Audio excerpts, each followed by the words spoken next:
வசனம் வாசிக்கலாம். एक वचन पढ़ेंगे। ஆதியாகமம் 2வது அதிகாரம் उत्पत्ति का दूसरा अध्याय 15, 16, 17 வசனம் வாசிக்கலாம். 15, 16 और 17 वचन पढ़ेंगे। தேவனாகிய கர்த்தர் மனுஷனை प्रभु यीशु मनुष्य को प्रभु परमेश्वर मनुष्य को ஏதேன் தோட்டத்தில் அழைத்து கொண்டு வந்து அதை பண்படுத்தவும் காக்கவும் வைத்தார். और एदेन बगीचे में लाकर उससे संभालने के लिए, देखभाल करने के लिए रख दिया। ஏதேன் தோட்டத்துல கொண்டு வந்து விடுகிறார். और एदेन बगीचे में लाकर रख देता है। ரெண்டு காரியத்தை அவர் கொடுக்கிறார். दो बात तो उसे देता है। அவன் பண்படுத்த வேண்டும், वो அதை காக்க வேண்டும். उसे संभालना है और उसका देखभाल करना है। தேவன் தன்னுடைய மனுஷனை என்ன நினைக்கிறார்? और उसका प्रभु मनुष्य को क्या चाहता है? இவன் அவனை ஒரு சின்ன ஒரு தன்னுடைய பிள்ளையாக ஒரு சின்ன தெய்வத்தை போல பார்க்கிறார். और प्रभु उसे एक छोटा खुदा के समान, अपने बच्चे के समान देखता है। என்னத்தை பண்படுத்த வேண்டும்? क्या उससे उसका उपयोग करना है? ஏதோ குறை இருக்கிறது. कुछ तो कमी है। என்னை போல நீயும் இந்த உலகத்தை பரிசுத்தப்படுத்து. और मेरे समान तू भी इस पृथ्वी को पवित्र कर दे। ஒன்றுமில்லாத இடத்தை நான் நிரப்பி இருக்கிறேன். और बिना जो खाली था उस चीजों को मैंने भर दिया। இப்பொழுது இந்த தோட்டத்திலே ஒரு சிலதை நீ பண்படுத்த வேண்டும். अब यहाँ पर कुछ चीजों को तुझे उसे लाभ में लाना நான் है। வார்த்தையை பேசி பேசி எல்லாவற்றையும் சிருஷ்டித்தேன். और मैंने शब्दों को बताकर बहुत रचना किया। நீயும் வார்த்தையை பேசி பேசி சிருஷ்டிக்கலாம். और तू भी इस शब्दों को बताकर यहाँ पर रच सकता है। காரணம் தேவனுடைய வார்த்தையில் வல்லமை இருக்கிறது, ஜீவன் இருக்குது. அதே போல மனுஷனுக்கும் அந்த வார்த்தை கொடுத்திருக்கிறார். क्योंकि प्रभु के जो वचन के अंदर शब्द में सामर्थ है और जीवन है, उसी प्रकार इसी के भी जीवन में है। ஆண்டவர் மனிதனை மதித்தார். प्रभु ने मनुष्य का इज्जत किया அவனுக்கு எல்லாம் செய்ய முடியும். और वो सब कुछ कर सकता है। அவன் காப்பாற்றுவதற்காக கூட வைக்கிறார். वो उसे संभालने के लिए भी रखता है। காப்பாற்றுவதற்கு அப்படின்னா ஏதோ ஒரு திருடன் இருக்கிறான். और संभालने के लिए मतलब कोई तो वहाँ पर चोर है। குறை இருக்கிறதை சரி செய்யவும் और कमी घटी को ठीक करने के लिए, திருடனை உள்ள விடாமல் இருக்கிறதுக்கும் और उसकी रक्षा करने के लिए ताकि कोई उसके अंदर ना आ सके, ஏதேன் தோட்டத்துல கொண்டு வைக்கிறார். प्रभु ने उसे आदन बगीचे में रख இது दिया। ஒரு சோதனை சோதிப்பதற்காக கொடுக்கப்பட்ட ஒரு இடம் என்று கூட சொல்லலாம். और या ऐसे कह सकते हैं कि इसकी परीक्षा का एक दिन है, उसको वहाँ पर रखा गया। தேவன் மனிதனை பரிசோதிக்கிறார். और परमेश्वर मनुष्य की परीक्षा लेता है। சாத்தான் சோதனைக்காரன். और शैतान जो है उससे सताता है। அவனுடைய சோதனை மனிதனை தள்ளி ஒன்றுக்கெல்லாம் ஆக்கிவிடும். और उसकी जो काम है वो मनुष्य को गिरा देता है। ஆனால் தேவனுடைய சோதனை அப்படி இல்லை. लेकिन परमेश्वर की परीक्षा वैसे नहीं। அவருடைய தரத்தை பார்க்கிறார். प्रभु उसका जो गुण है उसे देखता है தரம் பார்க்கிறது எப்படி? और उसे जांच कर देखता है। நாம் சாப்பிடுற ஐட்டத்தை கொஞ்சம் எடுத்து கையில வச்சு பார்க்கிறோம். हम खाने वाले वस्तु को उसे जांच कर चख कर देखते हैं। ஒரு அரிசியை அபிட்டு பார்க்கிறோம். और एक चावल को हम दबा कर देखते हैं। இதெல்லாம் சோதனை. ये सब जांचना। இந்த சோதனை தரம் பார்க்கிறது. और ये उसे जांच कर हम देखते हैं कि वो कितना अच्छा है। பாயாசத்துல இனிப்பை பரிசோதித்து பார்க்கிறோம். हम खीर बनाते हैं तो उसका मीठापन को जांचते हैं। இது சோதனை. और ये एक जांचना இது है। தேவனுடைய சோதனை தரம் பார்க்கிறது. और ये परमेश्वर की परीक्षा एक जांचने के समान है। சாத்தானுடைய சோதனை அல்ல, நம்மை தள்ளுவதற்கு. लेकिन शैतान की जो काम है वो हमें गिरा देने के लिए होता தேவன் है। என்னை தரம் பார்ப்பதற்காக. परमेश्वर हमारा गुण को देखने के लिए எப்படி जांचता है। பள்ளிக்கூடத்தில் பரீட்சை நடக்கிறது, जैसे एक स्कूल में परीक्षा होती है, அதே போல தேவன் ஏதேன் தோட்டத்துல கொண்டு வைத்திருக்கிறார். वैसे ही आदन बगीचे में प्रभु ने रखा। 16வது வசனம் சொல்லுது, 2வது அதிகாரம் 16ல दूसरा अध्याय के अंदर 26वां वचन में தோட்டத்தில் உள்ள कहता है, தேவனாகிய கர்த்தர் மனுஷனை நோக்கி, और परमेश्वर मनुष्य को நீ देखकर, தோட்டத்தில் உள்ள சகல விருட்சங்களின் கனியை புசிக்கவே புசிக்கலாம். और तू इस बगीचे के सारे पक्षियों सारे चीजों को तू खा सकता है। எல்லா கனியும் புசிக்கலாம். सारे चीजों को तू खा सकता இன்னைக்கு है। நீங்க உலகத்துல எல்லா பழத்தையும் சாப்பிட முடியாது. आज तुम दुनिया में सारे फल को नहीं खा நிறைய सकते। விஷமான கனிகள் இருக்கிறது. बहुत सारे जो हमें नाश करने वाले चीजें भी हैं। சாப்பிட முடியாத கனிகள் நிறைய இருக்கிறது. और जो नहीं खा सकते वैसे वस्तुएं भी है। ஆனால் ஏதேன் தோட்டத்துல இப்படிப்பட்ட கனி இல்லை. लेकिन आदन बगीचे में ऐसा कुछ भी चीजें नहीं थी। அந்த எல்லா பழமும் சாப்பிடலாம். वहाँ पर सारा फल खा सकते हैं। இன்னைக்கு எது நஞ்சுன்னு நம்ம தள்ளி வைத்திருக்கிறோமோ அதுவும் ஆரம்பத்துல நல்லா தான் இருந்தது. और जो आज हम नहीं खा सकते करके दूर करते हैं, वो उस दिन में आदम बगीचे में खा सकते थे। ஆண்டு சொல்றது எல்லா கனியையும் சாப்பிட. और प्रभु कहता है सब कुछ तो खा सकता है। அவன் தினமும் சாப்பிட்டுட்டே இருக்கான். ஒவ்வொரு வெரைட்டி ஒவ்வொரு நாளும் சாப்பிடுறான். वो हर दिन अलग अलग गुण के उस फल को उसने அவ்வளவு खाया। விதவிதமான கனிகளை கர்த்தர் उतने வைத்திருக்கிறார். अलग अलग प्रकार के फलों को प्रभु ने रखा है। 27வது வசனம். लेकिन 27वां वचन, ஆனாலும் நன்மை தீமை அறியத்தக்க விருட்சத்தின் கனியை புசிக்க வேண்டாம். लेकिन भलाई और बुराई को जानने वाले उस फल को तू न खाना, அதை நீ புசிக்க நாளிலே சாகவே சாவாய். और जिस दिन तू उसे खाएगा उस दिन तू मर ही जाएगा। தேவன் சொல் ஒரு நல்ல தெளிவான காரியத்தை और போதிக்கிறார். प्रभु एक ठीक बात को बताता है, இதை நீ புசித்தால் மரித்துக்கோ. इसे तू खाएगा तो तू मर जाएगा। மரணம் என்றால் என்ன? मरण का मतलब क्या? மரணம் என்றால் என்ன? मरण का मतलब क्या? ஒன்றை விட்டு ஒன்று பிரிகிறது. एक से दूसरा अलग हो जाना। சரீரத்துக்குள்ள இருக்கிற ஆவி வெளியே போகிறது. शरीर की आत्मा बाहर निकल जाती है। கடைசி மரணம் आखिर मरण, தெய்வத்தை விட்டே ஒரு மனிதன் நிரந்தரமாய் பிரிந்து போகிறது. और परमेश्वर से हमेशा के लिए मनुष्य अलग हो அதுதான் जाना, நரகம். वही नरक है। ஆகவே இரண்டாவது மரணத்துக்கு நாம் பாத்திரனா வாயக்கூடாது. और इसीलिए दूसरे मरण के लिए हम योग्य न बने। இந்த மரணம் நாம் ஜெயம் பெற முடியும். ये मरण से हम जय पा सकते हैं। கிறிஸ்துவுக்குள் ஒரு மரித்தான பாக்கியவான். और जो मसीहा के अंदर मरता है वो धन्य है। பாவத்துக்கு தண்டனை மரணம். पाप का प्रायश्चित मरण है। ஆனால் நான் நீதிமானாக இருந்தால் लेकिन अगर धर्मी है, நான் உயிர்ப்பிக்கப்பட்டு हम फिर से जलाए அந்த जाएंगे, இரண்டாவது மரணத்துக்கு நான் தப்பித்துக் उस கொள்ளப்படுவேன். दूसरे मरण से बचाए जाएंगे। இப்ப தேவன் அவனை சோதனைக்காக கொண்டு வைக்கிறார். आप परमेश्वर परीक्षा के लिए उसे राख के रखा है। ஆதாமுக்கு நல்லா தெரியும். आदम ठीक से जानता है। சிலவங்க இந்த மரத்தை ஏன் தேவன் வச்சாரு? कुछ लोग कहेंगे प्रभु ने ये पेड़ को क्यों रखा, தேவன் ஏன் வச்சாரு? क्यों प्रभु ने रख दिया? உன்னை சோதிப்பதற்காக. तुम्हें परीक्षा करने के लिए। இந்த உலகத்துல பாருங்க நிறைய காரியம் இருக்கிறது. इस दुनिया भर में बहुत सारी चीजें हैं, நிறைய காரியம். बहुत सारी चीजें। ரோட்டுக்கு நீங்க போனீங்கன்னா சிக்னலை பார்த்து நிக்க வேண்டும். और अगर रोड पे जाते हैं तो आपको सिग्नल को देखकर रुकना है। சிக்னல் ஏன் வச்சாருன்னு சொல்லக்கூடாது. सिग्नल क्यों रखा है करके नहीं कहना। நிறைய எலக்ட்ரிக் போர்டு இருக்கிறது. बहुत सारा करंट की बोर्ड है அது எழுதி இருக்கிறது அபாயம். और उस पर लिखा है कि ये खतरा है। அதை ஏன் வச்சான்னு சொல்லக்கூடாது. उसे क्यों रखा है करके नहीं कह நிறைய सकते। கட்டரா இருக்கிறது. बहुत सारे गड्ढे हैं, அது டக்கன் போட்டிருக்காங்க. वहाँ पर ढक्कन रखी हुई है, அதை ஏன் மூடிருக்கான்னு சொல்லக்கூடாது. उसे क्यों ढका है करके नहीं कह सकते। எல்லாம் நமக்கு தெரியும். सब हम जानते हैं। தேவன் ஞானம் கொடுத்திருக்கிறார். प्रभु ने हमें ज्ञान दिया है। அதை விட அருமையான ஞானம் ஆதாம். उससे बढ़कर ज्ञान था आदम के ஒரு पास, தீர்மானத்தை கொண்டு விட்டிருக்கிறார். और उसको निर्णय लेने के लिए वहाँ छोड़ दिया। இன்றைக்கு தேவன் வெளியேறப்பட்ட இந்த வேதாகமத்தை आज इस कीमती कलाम को ஆதாமுடைய கரத்துல கொடுத்தது போலதான் ஏதேன் தோட்டம் ஆதாம் கரத்துல கொடுக்கப்பட்டது போல கர்த்தர் வேதத்தை நம் கரத்துல கொடுத்தார். और आदम के पास जैसा वो बगीचा दिया गया, आज हमारे हाथ में कलाम दिया गया நாம் है। வாழ முடியும். हम जीवित रह நாம் सकते ஜெயம் பெற हैं, முடியும். हम जय पा இந்த सकते வேதம் हैं। என்னை பரிசுத்தப்படுத்தும். ये कलाम मुझे पवित्र இந்த करेगा, வேதம் என்னை பரிசுத்தத்துக்கு நேரா நடத்தும். ये कलाम मुझे पवित्रता की ओर चलाएगा। அதுக்கு தான் கர்த்தர் இந்த வேதத்தை தந்திருக்கிறார். इसीलिए प्रभु ने ये कलाम दिया है। தேவனுடைய வார்த்தைக்கு முக்கியத்துவம் கொடுத்தா தப்புவிக்கப்படும். अगर प्रभु के वचन को हम आगे रखेंगे तो हम बचाए जाएंगे। மூணாவது வருஷம் அதிகாரம் சொல்லுகிறது. तीसरा अध्याय में लिखता है, ஆதியாகமத்துல उत्पत्ति, தேவனாய கர்த்தர் உண்டாக்கின எல்லா ஜீவன்களை பார்க்கிலும் और சர்ப்பமானது தந்திரம் உள்ளதா இருந்தது. और जो पृथ्वी पर रखी गई सारे जो जानवरों से ये जो सर्प है वो बहुत ही चालाक है। அது ஒரு மிருகம். वो एक जानवर அது है, நடக்கக்கூடியது. वो चल सकता அது है, பேசக்கூடியது. वो बातें कर सकता है, அப்படிப்பட்ட ஒரு மிருகம் இருக்கு. और वैसा भी एक जानवर है। இன்னைக்கு உலகத்துல நிறைய மிருகங்கள் आज இருக்கு. दुनिया भर में बहुत सारे जानवर நாயை हैं, காவலுக்கு பயன்படுத்துகிறோம். और कुत्ते को हम अपने घर का देखभाल करने के लिए रखते குதிரையை हैं, வண்டிக்கு பயன்படுத்துகிறோம். और घोड़े को हम सवारी के लिए रखते हैं, மாடை விவசாயத்துக்கு பயன்படுத்துகிறோம். और गाय बैल को हम जो खेती बाड़ी के लिए रखते हैं। இதை போலதான் நிறைய மிருகங்கள் இருக்கு. इसी प्रकार बहुत सारे भेड़ बकरियां ஆனா या कुछ जानवर हैं, எந்த மிருகம் தந்திரமானது? लेकिन ये जो जानवर है ये चालाक है, பேசக்கூடியது, ये बातें कर सकता है, நடக்கக்கூடியது. ये चल सकता है, இந்த மிருகத்துக்கு உள்ள அந்த அசுத்தாவி உள்ளே வருகிறது. और इसके अंदर वो अशुद्ध आत्मा आया है,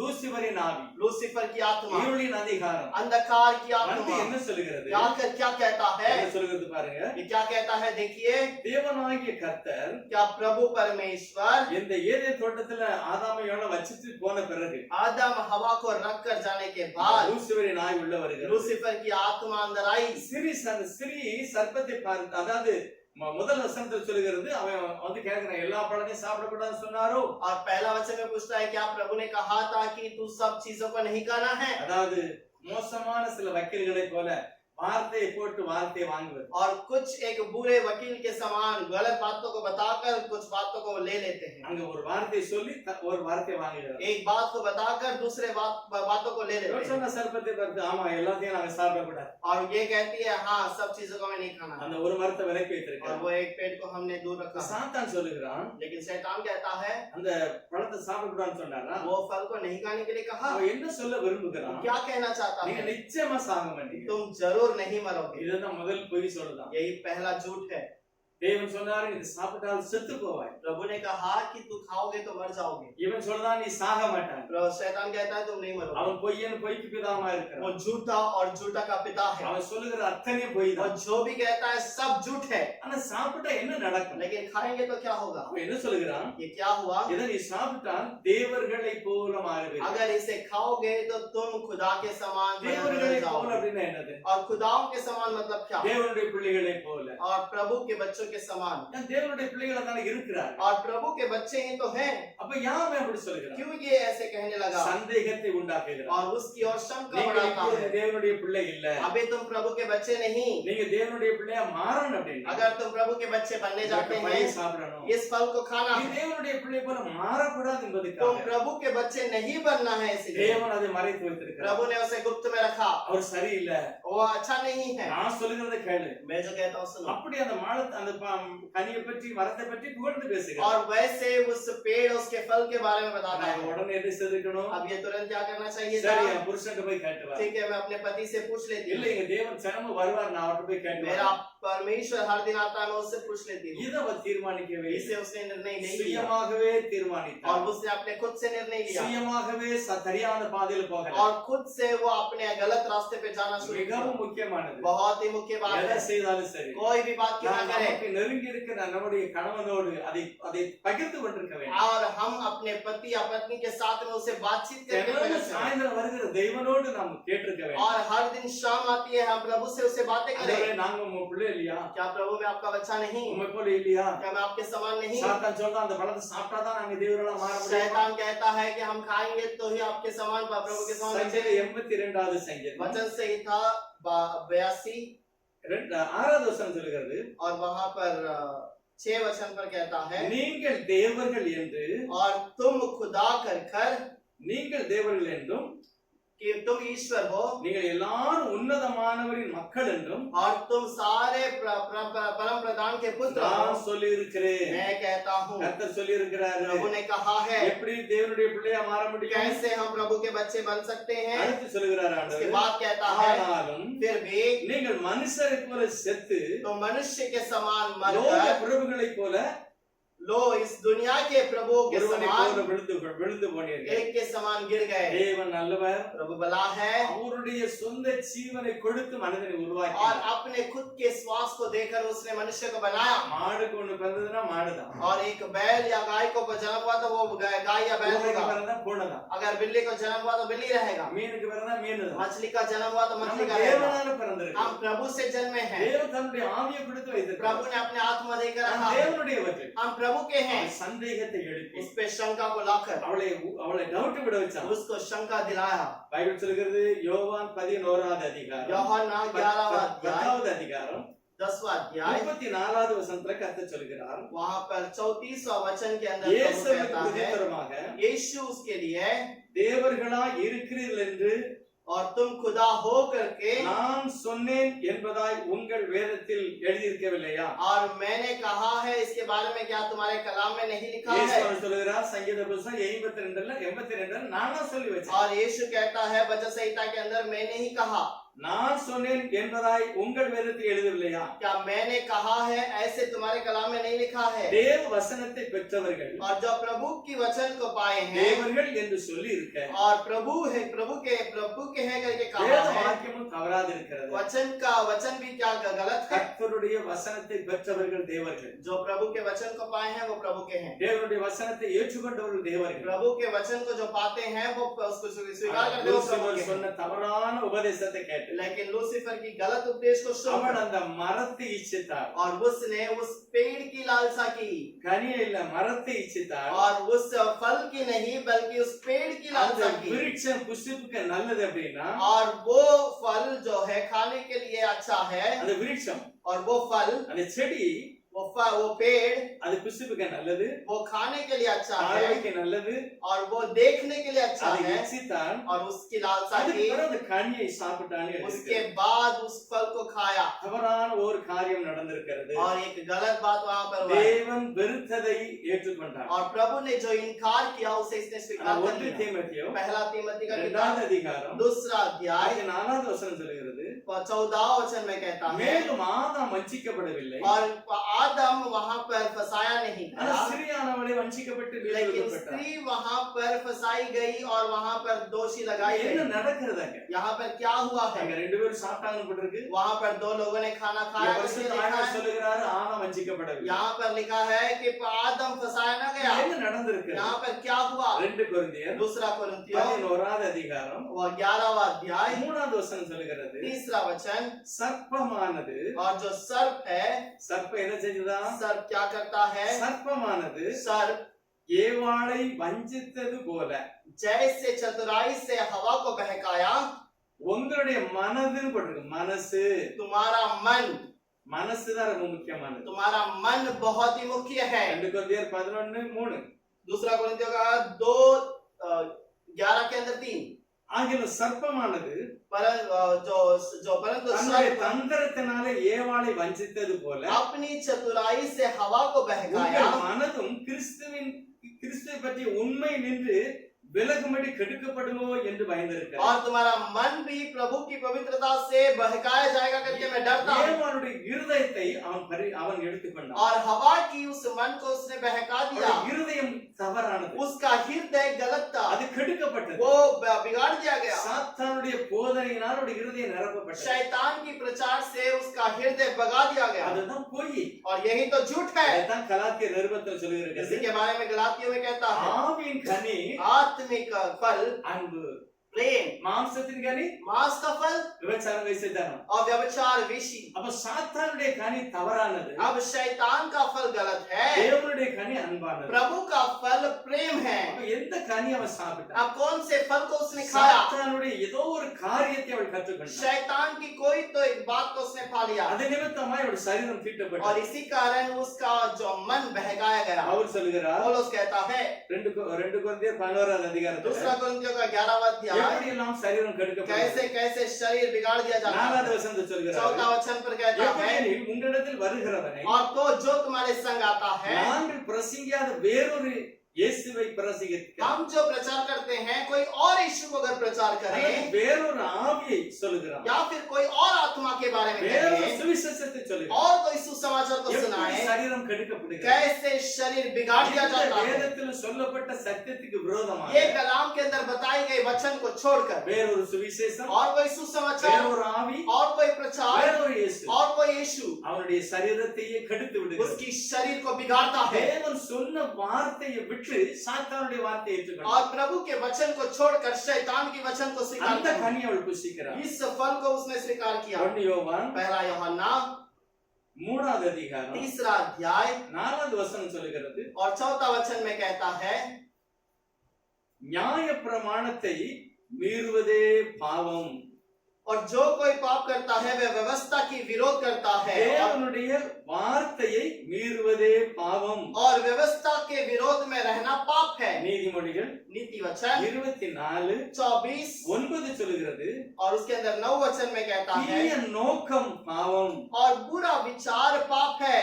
யாக்கோபு 1:5 சொல்கிறது, याकूब का 1:5 में कहता है, இச்சை பாவம். और लालसा पाप है। எதெல்லாம் பாவம்? क्या क्या पाप है? வார்த்தைகளை விலகி நிற்கிறது. और वचन के अंदर बुराई में रहना, தேவனுடைய வார்த்தையை விட்டு விலகுவது, प्रभु के वचन से बुराई में रहना, இதுதான் பாவம். यही तो पाप है। அப்ப தேவனுடைய கனியை அவள் புசிக்கவில்லை. प्रभु के फल को उसने नहीं खाया, தேவன் கொடுத்த கனியை புசிக்கல. प्रभु ने जो दिया उस फल को नहीं खाया। சாத்தானுடைய கனி, அவனுடைய கேரக்டர், அவனுடைய குணத்தை ஏதோ படிச்சு शैतान के दिया हुआ उसका गुण को खा लिया। இப்ப பாவ செய்து நிற்கிறாங்க. अब पाप कह करके खड़े हैं। பைபிள் சொல்கிறது மகிமை விலகி விட்டது. और कलाम कहता है कि महिमा निकल निकल गया, ஒளி விலகி விட்டது, उजाला निकल गया, சுபாவம் மாறிவிட்டது. स्वभाव बदल गया, பயந்து அப்படியே அத்தி இலைகளை தைத்து நிற்கிறார். और वो डर कर वहां पर पत्तों से ढके हुए खड़े ஒளித்து हैं கொண்டார்கள். और वहां पर छुपाए हैं। இப்பொழுதுதான் தேவன் அங்கிருந்து வருகிறார். तब वहां पर प्रभु आता அவர் है, மிகுந்த அன்புள்ள ஆண்டவர். बहुत प्रेम करने அவர் वाला ஆதாமை प्रभु। ஏவாளை தேடி வருகிறார். आदम और हवा को ढूंढ அந்த कर आता வார்த்தையை है। கவனிங்க. उस वचन को सुनिए, 3வது அதிகாரம் तीसरा अध्याय 9வது வசனம் சொல்கிறது. 9वां वचन कहता है, அப்பொழுது தேவனாகிய கர்த்தர் और तब यहोवा परमेश्वर ஆதாமை கூப்பிட்டு, आदम को पुकार நீ कर எங்கே இருக்கிறாய்? तू कहाँ है करके पूछा। என்ன அர்த்தம் தெரியுமா? इसका मतलब क्या है? அவனுக்கு தெரியாதா? क्या वो नहीं जानता? அவனுக்கு நல்லா தெரியும். उसे सब पता है, எங்க இருக்கிறா நல்லா தெரியும். वो जानता है कि तुम कहाँ हो। எதனால இந்த வார்த்தையை சொல்லுகிறார்? किस लिए वो पूछता ஒரு है? சந்தர்ப்பத்தை கர்த்தர் கொடுக்கிறார். प्रभु एक मौका देता है। ஆதாமே நீ எங்கே இருக்கிறாய்? हे आदम तू कहाँ है? இப்ப ஆதாம் அங்க இருந்து சொல்லணும். आदम वहां से कहना ஐயா, चाहिए, தவறு நடந்து போச்சு. हे प्रभु गलती हो ஐயோ, गई, தப்பு நடந்து போச்சு. हे गलती हो गई प्रभु। நான் மகிமை இழந்துட்டேன் நான். और वहां पर महिमा महिमा को खो அதுதான் दिया, உனக்கு பயந்து இருக்கிறேன். इसलिए आपका भय मान कर रहता நான் है। என்னையா செய்யணும்? मैं क्या करना चाहिए? அப்படி அவன் கேட்டிருக்க வேண்டும். उससे पूछना चाहिए था। அவனுடைய சொந்த விஷயத்துல தேவன் விட்டு கொடுக்கிறார். और उसके खुद के निर्णय के ऊपर ஒரு प्रभु त्याग देता சான்ஸ் है, கொடுக்கிறார். उसे मौका देता है। அவனே கேட்கணும். वो खुद पूछना எங்கே चाहिए, இருக்கிற? कहाँ है? ஆண்டவரே நான் தவறு செய்துட்டேன். हे प्रभु मैंने गलती இப்படி की। சொல்லணும்னு சொல்லி தேவன் प्रभु எதிர்பார்க்கிறார். चाहता है कि वो जवाब दे। யாதி அப்போஸ்தலர் 5வது அதிகாரம் பார்த்தீங்கன்னா प्रेरितों के 5वें अध्याय पर பேதுரு பரிசுத்தாவிலே நிரப்பப்பட்டார். पत्रस पवित्र आत्मा में बढ़ता है। அனனியாவே अनन्या, நிலத்தின் கரை எவ்வளவுதானா? क्या जमीन का कीमत इतना ही था? தேவன் ஒரு காரியத்தை சான்ஸ் கொடுக்கிறார். प्रभु एक मौका देता है। அவர் சொல்லலாம் இல்லையா 10 லட்சத்துக்கு வித்தேன், और वो कह सकता था मैंने 10 लाख में बेचा, 2 லட்சம் நான் வச்சுக்கிட்டேன், 1.5 लाख मैंने रख लिया, 8 லட்சத்துக்கு கொண்டாந்து வச்சுக்கேன், 8.5 लाख मैंने रख दिया, ஒண்ணும் பிரச்சனை இல்லை. कोई गड़बड़ नहीं। பேதுரு ஒண்ணுமே சொல்ல மாட்டார். पत्रस कुछ नहीं कहता, எல்லாருக்கும் மத்தியில और सबके बीच में முழுசு கொண்டு வச்சிருக்க காமிக்கிறதுக்காக और सबके सामने दिखावट में मैं सब அவன் कुछ रख ஒரு दिया। பாகத்தை மறைத்து வைத்தான். एक बाग उसने छुपा दिया। ஆவியானவர் கேட்கிறார். लेकिन आत्मिक प्रभु पूछता है, हे अनन्या, இவ்வளவுதானா? क्या इतना ही है? அனனியான்னு சொல்லணும். अनन्या क्या कहना இல்ல, चाहिए? இவ்வளவு இல்லையா? इतना नहीं நான் था, கொஞ்சம் வீட்டுல வச்சிருக்கேன். थोड़ा मैं घर पर रखा हूँ, பரவாயில்லை. कोई बात नहीं। கர்த்தரை ஏற்றுக்கொள்வார். प्रभु स्वीकार करता அதே போலதான் और उसी प्रकार ஆதாமை கூப்பிட்டு கேட்கிறார். आदम को எங்க पूछता है, இருக்கிறார்? कहाँ पर है? ஆதாம் என்ன சொல்றான் आदम பாருங்க. क्या कहता है அந்த देखिए, பழி அப்படியே தேவன் மேல் சொல்கிறான். और वो अपने वहां पर दोष लगाता है। இப்ப ஆண்டவர் உள்ள வருகிறார். प्रभु अंदर आ गया, தேவன் மகா பரிசுத்தர், प्रभु பாவத்தை महापवित्र, பார்க்க முடியாத சுத்த கண்ணன், पाप को नहीं देखने वाला லூசிபர் पवित्र, அங்க நிற்கிறான், लूसीफर खड़ा है, பொய்யன் அங்க நிற்கிறான், झूठा वहां खड़ा है, கணவன் மனைவி நிற்கிறான். और यहाँ पर पति पत्नी है। முதலாவது கர்த்தர் தலைவனை பார்த்து கேட்கிறார். प्रभु मुख्य व्यक्ति को देखा, என்ன நடந்ததப்பா? क्या हुआ? அவன் சொல்லுகிறான், நீர் கொடுத்த ஸ்திரியானவள் இப்படி செய்து விட்டார். उसने कहा कि तूने जो पत्नी दी उसने ऐसा कर दिया। தேவன் அவனுக்கு எதுவுமே செய்ய முடியாது. आप प्रभु से कुछ नहीं कर सकते। அடுத்து ஏவாளை பார்த்து फिर கேட்கிறார். हवा को देखकर कहता ஐயா है, சாத்தான் என்னை ஏமாற்றி விட்டான். शैतान ने मुझे फंसा दिया, இவளுக்கு நல்லா தெரியும், और यह ठीक से जानता है, அவன் ஏமாற்றுறான்னு தெரியும். वो फंसाता है करके जानता है। உடனே கர்த்தர் 2 பேரையும் விட்டுட்டு அங்க பாக்குறார். और ये तुरंत प्रभु उसको वहां पर देखते இப்படி நீ செய்தபடினா ऐसा तूने किया इसीलिए இனிமேல் நீ நடந்து போக மாட்டாய். अभी आगे से तू चल कर நீ ना जाएगा, வயிற்றினாலே तू நகடுவாய். अपने पेट के बल से சாபம் आएगा, சர்ப்பத்துக்கு மேலே और இறங்கும். श्राप उस सांप के ऊपर நீ आएगा, மண்ணையே திம்பா என்று तो சொன்னார். मिट्टी को खाएगा करके कहा। பைபிள் சொல்லுது 1000 வருஷ அரசாட்சியிலையும் और 1000 साल के राजपाल में அந்த சர்ப்பம் மண்ணை தான் திங்கன்னு वो போட்டிருக்கு. सर्प मिट्टी ही खाता ஆனா रहेगा। இப்ப கர்த்தர் என்ன செய்யறார்? अब प्रभु क्या कहता है, ஏவாளை சபிக்கல, हवा को ஒரு श्रापित சிறிய नहीं किया, தண்டனை. एक छोटा நீ दंड। கர்ப்பவதியாக இருக்கும்போது வேதனையோடைய பிள்ளை. और तू जब गर्भवती रहेगी तो वे बच्चे को दर्द से जनेगी। ஆதாம் தேவனுடைய பிள்ளை. अब्राहम आदम परमेश्वर का அவன் बच्चा எப்படி है, சபிப்பார்? उसे कैसे श्राप அவனை करेगा? சபிக்கல. उसे नहीं श्राप किया, உன் நிமித்தம் பூமி சபிக்கப்பட்டது. तेरे कारण पृथ्वी श्रापित होगी। ஆண்டவர் சபிக்கல. प्रभु ने उसे श्रापित न மிகுந்த किया, அன்புள்ள ஆண்டவர். वो बहुत प्रेम அவர் करता है, சபிக்கல. उसने श्रापित न அவனுக்கு ஒரு किया, சான்ஸ் கொடுக்கிறார். उसे एक मौका दिया। இதைத்தான் எபிரேயர் 2வது அதிகாரம் 14வது வசனம் 15வது வசனம் சொல்லுகிறது. इसी के बारे इब्रानियों की किताब के अंदर 11वां अध्याय में लिखा है, அவர் தேவ தூதனுக்கு கை கொடுக்கவில்லை. और उसने स्वर्गदूतों को अपना हाथ न दिया। ஆதியில தேவதூதர்கள் பாவம் செய்தார்கள். आदि में जब स्वर्गदूतों ने पाप किया, அவர்களுக்கு தேவன் கை கொடுக்கவில்லை. उनके लिए प्रभु ने हाथ न दिया, ஆதாமுக்கு ஏவாளுக்கு கை கொடுக்கல. लेकिन आदम हवा को हाथ உடனே पकड़ता என்ன है। சொன்னாரா தெரியுமா? तुरंत उसने क्या किया है, உன்னுடைய உன் நிமித்தம் பூமி சபிக்கப்பட்டது. तेरे कारण पृथ्वी நீ श्रापित है, பிரயாசப்பட்டு சாப்பிடுன்னு சொல்லிட்டார். और तू मेहनत करके खाएगा करके இப்போ ஒரு कह दिया। சரியான ஒரு வார்த்தையை அவர் और சொல்லுகிறார். वहां पर एक सही शब्द को कहता है, என்ன சொல்லுகிறார் பாருங்க. क्या कहता है देखिए, 3வது அதிகாரம் 3रा अध्याय உனக்கு 15வது வசனம், और 15वां वचन, உனக்கும் तेरे ஸ்திரிக்கும். स्त्री का, அப்படின்னா என்ன அர்த்தம்? इसका मतलब क्या है? உனக்கும் ஸ்திரிக்கும். तेरे और स्त्री के, உனக்கு அப்படின்னா பிசாசுக்கும், तेरे मतलब उस शैतान के, ஸ்திரிக்கும் स्त्री के, உன் வித்து. और तेरा बीज, உன் வித்துனா சாத்தானுடைய வித்து. और शैतान के बीच, பகை உண்டாக்குவேன். और उसके बीच में मैं बैर उत्पन्न करूंगा। கர்த்தர் சொல்கிறார் உனக்கும், प्रभु कहता है तेरे बीच, உன்னுடைய வித்து, तेरा बीज, சிறிய வித்து. स्त्री का बीज। நம்ம நல்லா தெரியும் சிறிய வித்து யாரு? हम இயேசுவானவர். जानते हैं स्त्री का बीज यीशु है, இயேசுநாதர் தான் சிறிய வித்து. यीशु ही स्त्री का बीज है। கலாத்தியர் 5:19 அப்படி இருக்கிறது. गलातियों का 10:19 पे से लिखा है। கிறிஸ்துவானவர் கடைசி காலத்துல ஸ்திரீயின் வித்தாக வெளிப்படுகிறார். और वहां पर यीशु मसीह स्त्री के बीज के रूप में वहां पर प्रकट அது होता है। ஸ்திரீயின் வித்து. वो स्त्री का बीज है। ஆனா உன் வித்து और तेरा बीज, அது லூசிபர் வித்து. और वो एक लूसीफर का बीज है। இது எப்படியோ ஒரு காரியம் நடந்து ஒரு தவறான பிள்ளையை பெற வைக்கிறது. और वहां पर कुछ गलत हुआ और वहां पर गलत बच्चा जन्मा है। காரியம் மறைவா இருக்கிறது.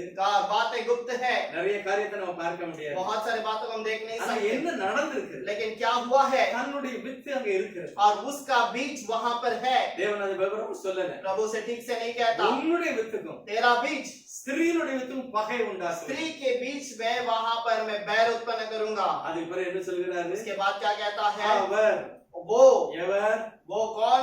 இயேசுநாதர் यीशु உன்னுடைய தலையை நசுக்குவார். तेरे सर को कुचलेगा, ஆனா லூசிபராகிய நீ लेकिन लूसीफर तू, இயேசுவின் காலை குதிங்காலை நசுக்குவாய். और तू उसके पैरों तले कुचला जाएगा। இயேசுவானுடைய குதிங்கால் நசுக்கப்படுகிறது. और यीशु मसीह का पैर कुचला जाता है, சாத்தானுடைய தலை நசுக்கப்படுகிறது. लेकिन शैतान का सर कुचला जाता है। இதை குறித்து வேதம் என்ன சொல்கிறது इसके பாருங்க. बारे में वचन क्या कहता है? அவர் மகிமையான ஆண்டவர் वो महिमा का प्रभु இதை சொல்லிட்டு அவங்க வெளியே தள்ளணும். ने बाहर धकेलना। எதனால தள்ளணும் பாருங்க. क्यों बाहर निकलना? பாவத்தை பாராத ஒரு ஆண்டவர். और पाप को नहीं देखता, அவர் மிகுந்த அன்புள்ளவர். बहुत ही प्रेम करता है। நான் நினைக்கிறேன் ஏதேன் தோட்டத்துல தான் ஆண்டவர் முதல் கண்ணீர் விட்டிருக்கும். और शायद एदेन बगीचे में पहली बार प्रभु ने आंसू बहाया ஏதேன் होगा। தோட்டத்துல கண்ணீர் விட்டார். एक दिन बगीचे में आंसू बहाया எருசலேமை होगा, பார்த்து கண்ணீர் விட்டார். यरूशलेम को देखकर आंसू बहाया है। லாசர் மரித்திருக்கும் போது கூட கண்ணீர் விட்டார். लाजरस मरने के समय पर भी आंसू ஆனா बहाया। தேவன் முதல் தன்னுடைய சொந்த குடும்பத்தையே தன்னுடைய சொந்த பிள்ளையையே அவர் இழந்து நிற்கிறார். और यीशु प्रभु अपने पहले बच्चे को वहां पर खो दिया। தேவன் மிகுந்த கிருபை உள்ளவர். बहुत ही दयालु प्रभु। யோபு 36வது அதிகாரம், अय्यूब का किताब 36வது அதிகாரம் 36वां अध्याय 5வது வசனம். 5वां वचन, இதோ தேவன் மகத்துவம் உள்ளவர், देख ईश्वर सामर्थ है அவர் ஒருவனை புறக்கணியார், और वो किसी को दूर नहीं करता। மன உருக்கமானவர், वो बहुत ही मन में दीनता அவர் करता है। மகத்துவம் உள்ளவர். वो एक शक्तिमान கர்த்தர் है। நல்லவர், அவர் கிருபை என்றும் உள்ளது. प्रभु महान है, उसका अनुग्रह அந்த सदा की மகிமையான है। ஒரு தெய்வம் और वो महिमा का प्रभु ஆதாமை ஏவாளை பார்த்து इस आदम और हवा को அந்த देख பரிதாபத்தை பார்த்து उसके दुख के बातों को देखकर அவர்களுக்கு தோல் உடைகளை உடுத்தினார். और उसके लिए एक चमड़े का वस्त्र बनाया। 21வது வசனம், और 21वां वचन, தோல் உடைகளை உடுத்தி கரங்களிலே கொடுத்து அனுப்பவில்லை, और उन्हें वस्त्रों को पहनकर उन्हें हाथ में देकर नहीं भेजा, கையில கொடுத்து போன சொல்லல. और उसके हाथ में देकर नहीं भेजा। பைபிள் சொல்கிறது தேவனே அவர்களுக்கு உடுத்தி வைத்தார். बाइबल कहता है कि प्रभु ने उसे पहनाया और भेजा। அதுதான் தேவனுடைய அன்பு. और यही प्रभु का प्रेम है। கல்வாரி மரித்த அதே இயேசுவானவர் कलवरी पे मरा हुआ वही प्रेम यीशु का। தேவனாய கர்த்தராக இருக்கும்போது और प्रभु यीशु का वो उसके साथ रहने के समय அன்பை वो காண்பித்தார். अपने प्रेम को दिखाया। பரிசுத்தமுள்ள தேவன் पवित्र प्रभु அந்த பாவிகளுக்கு துணிகளை உடுத்தி उस पापियों को वस्त्र पहनाया। அவனே ஏதேன் தோட்டத்தை விட்டு வெளியே விரட்டுகிறார். तुरंत एदेन बगीचे से बाहर निकाला। எதுக்காக விரட்டுகிறார்? इसलिए निकाला। அவர் அப்படியே விட்டு விட்டால் और वैसे अगर छोड़ दे கொஞ்சம் பொறுத்து ஜீவ விருட்சத்தை சாப்பிட்டு और விடுவார். थोड़े समय पर वो जीवन की फलों को भी खा लेगा। ஜீவன் விருட்சத்தை சாப்பிட்டு விட்டால் अगर जीवन की फलों को खा लेगा ஒரு நாள் அவன் சாக और மாட்டான். वो कभी न मरेगा, ஒரு நாள் சாக மாட்டான். कभी न मरेगा। இப்பொழுது ஒளித்து இருக்கிறான். अभी वो गुप्त में है। எனக்கு அவனுக்கு சம்பந்தமே இல்லை. मेरा और कोई संबंध அவன் नहीं। என்னுடைய வீட்டுக்கு வரவே முடியாது. वो मेरे घर पर नहीं आ सकता। அவன் வீட்டுக்கு வரவே முடியாது.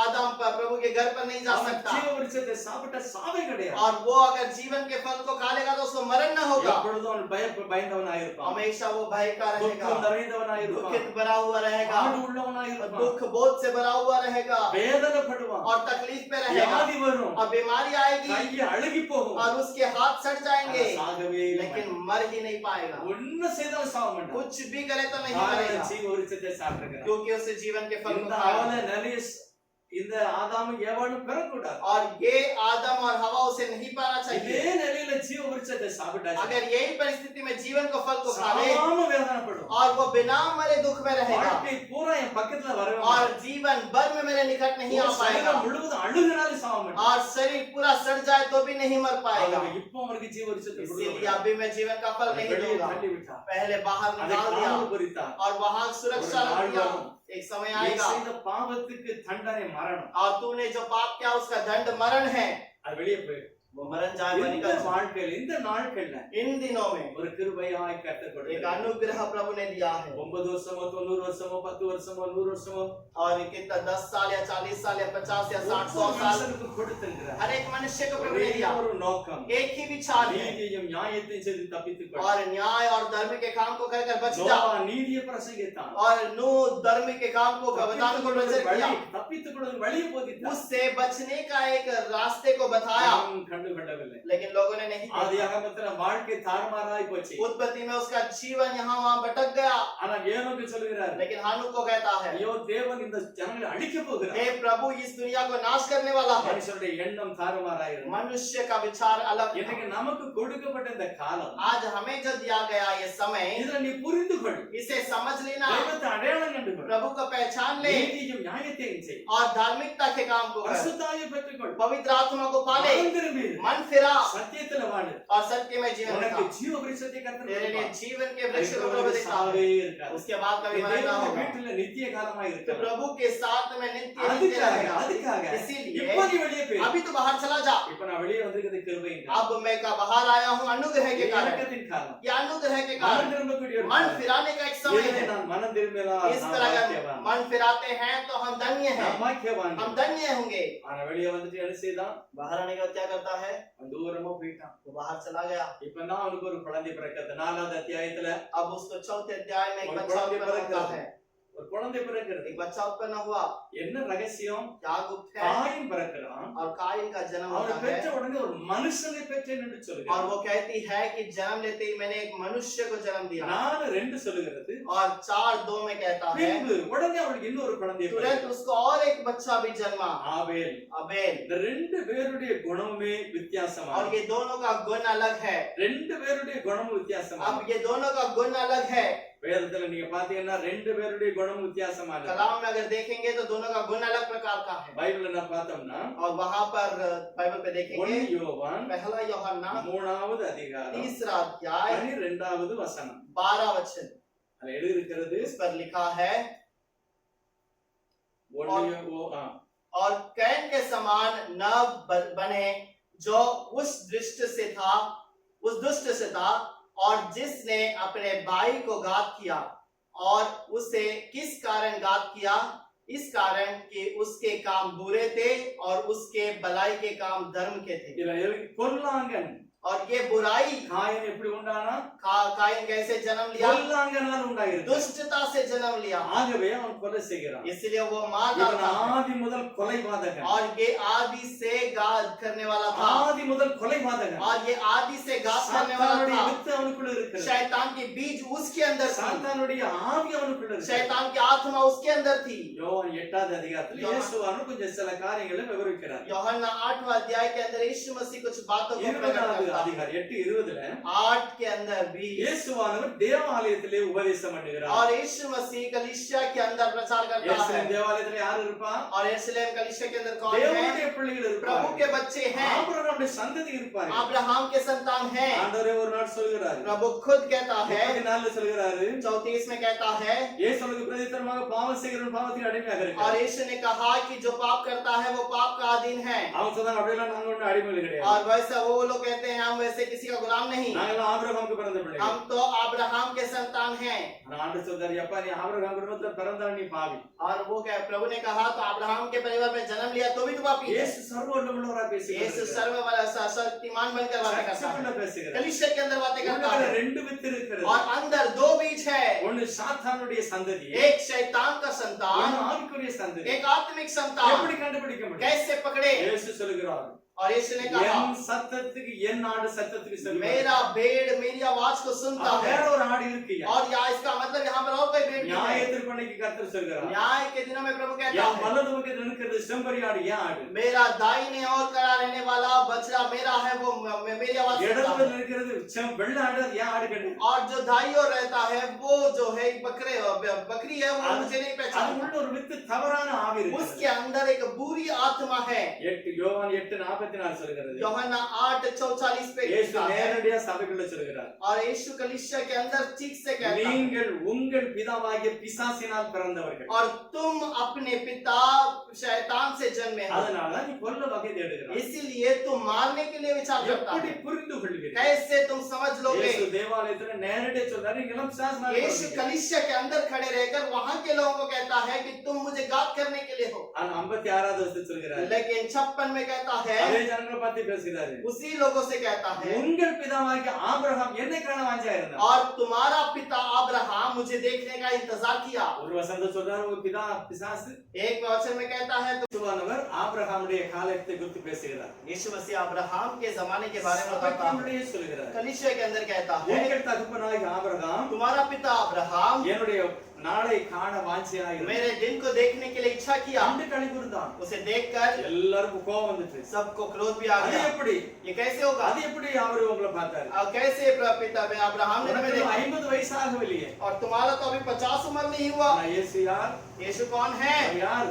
कौन है? அவர் ஆபிரகாம், ஈசாக்கு, யாக்கோபு தொழுது கொண்ட தேவன். और अब्राहम ईसाक याकूब ने जो नमन किया वो खुदा है। 9:5 சொல்லியிருக்கிறார், रोमियो का 9:5 पे कहता है, கிறிஸ்து என்றென்றைக்கும் சோத்தரிக்கப்பட்ட சர்வத்திற்கும் மேலான தேவன். ஆமென். और मसीहा जो है सारे सृष्टि से बढ़कर हमेशा आराधना किया गया, जो युगानुयुग रहने वाला है। ஆராதிக்க आमीन। போகிறவர் அல்ல, ஆராதிக்கப்பட்டவர். और केवल आराधना में जाने वाला नहीं बल्कि आराधना किया गया हुआ था। ஆபிரகாம், ஈசாக்கு, யாக்கோபு யாரை தொழுது கொண்டார்களோ அவர். और अब्राहम ईसाक याकूब ने जिससे नमन किया वो கிறிஸ்து என்றென்றைக்கும் சோத்தரிக்கப்பட்டவர், சர்வத்திற்கும் மேலான தேவன். मसीहा हमेशा हमेशा आराधना किया गया था।